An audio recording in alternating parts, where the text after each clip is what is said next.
How to wire transfer from BDO to international bank. Hello everybody, welcome back to my channel. This is me, Pipin Misnat, and today I'll guide you on how you can do a wire transfer from BDO to international bank. Well, to wire transfer money, now unfortunately I'm unable to show you here, so I'll just be guiding you. You can get the BDO online application, log into your account, right, if you have online banking. Then you can select the send money from the service menu. Once you have selected it, you want to choose the type of transaction, fill out the necessary details, and confirm the transaction with biometrics or a 6-digit PIN. Now it does sound easier, but it might get quite confusing as well. You can also use the BDO International Money Transfer app.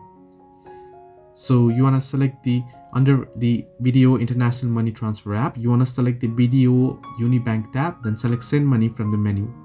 You will need to provide the recipient's name, address, bank account number, and the bank's SWIFT or BIC code. For some countries, you will also need to provide the International Payment System routing code. The transaction may be processed in 3 to 5 days with an 11 AM cutoff. Intermediary bank charges may apply if the transaction is routed through a correspondent bank. The recipient of the funds is responsible for these charges. Fees for the correspondent intermediary or beneficiary bank may change without notice. Hope this helped you. Do like and subscribe, and do not forget to leave a comment down below if you have any further issues.